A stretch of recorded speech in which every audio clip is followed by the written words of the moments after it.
बघा ना, आंब्याचे लाडू किती छान झालेत.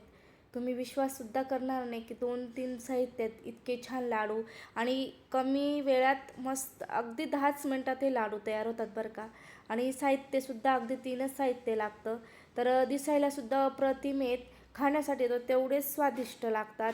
आणि आंबा फ्लेवर लाडू म्हटल्यानंतर तर लहानांपासून तर मोठे सगळेच आवडीने खातील. तर करायला पण तेवढेच सोपे आहेत. आणि आता आपण व्हिडिओला सुरुवात करणारच आहोत. पण आपल्या लाईफ इझी एम या यूट्यूब चॅनलला लाईक, शेअर, सबस्क्राईब करायला विसरू नका नक्कीच. तर बघू शकता मस्त छान असे लाडू तयार झालेले. आता आपण साहित्य बघूया. तर मी इथं साहित्य घेतलेलं आहे. तर डेसिकेटेड कोकोनट घेतलेले आहे. त्याच्यानंतर आपण इथं साखर घेतली, दूध पावडर घेतलेली बघू शकता. ही पावडर ही जे नारळाचा कीस जो आहे ना, मी घरच्या घरीच बनवला होता बरं का. जर तुम्हाला व्हिडिओ पाहिजे असेल तर नक्कीच कमेंट करा.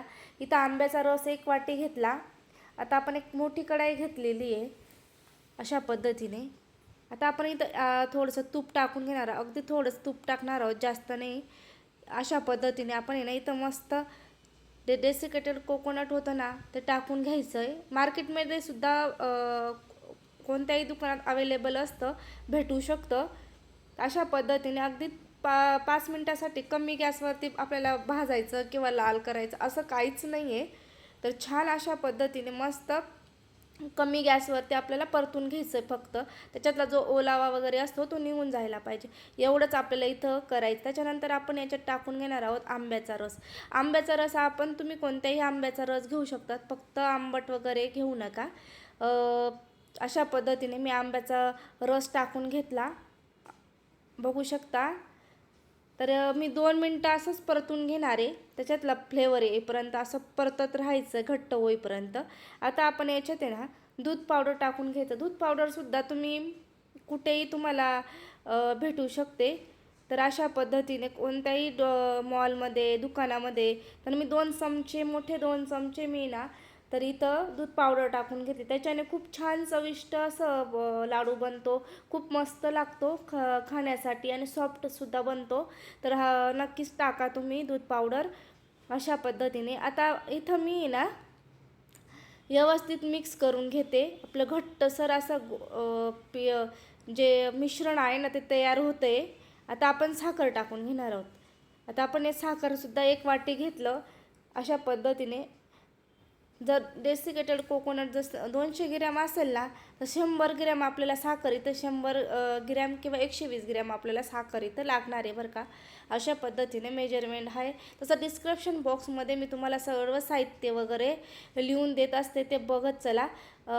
अगदी करायला सोपे बघू शकता. 3च साहित्यांमध्ये आपल्या इथे लाडू मस्त असे कलरफुल. आता मी हे जे मिश्रण आहे ना मस्त असं घट्ट झालं 5 मिनटामध्येच. आता आपण मी ना एका जायफळ आणि वेलची पूड टाकून घेतलेली, मस्त छान असा सुगंध येतो त्याच्याने. आता व्यवस्थित मिक्स करून घेते.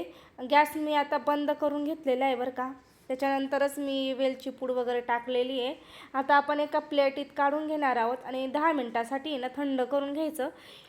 फ्रीजमध्ये ठेवा किंवा फॅनखाली ठेवा. छान असं थंड होऊ द्यायचं, म्हणजे हाताला चटके लागणार नाही. अशा पद्धतीने करून घ्यायचं. त्याच्यानंतरच लाडू वळायला घ्यायचे, म्हणजे हाताला चटके लागत नाही आणि लाडूसुद्धा गोल गरगरीत होतो. तर बघू शकता मी आता थंड करून घेतलं. मस्त असे गोल गरगरीत लाडू तयार झालेले आहेत. करायला खूप सोपे आहेत.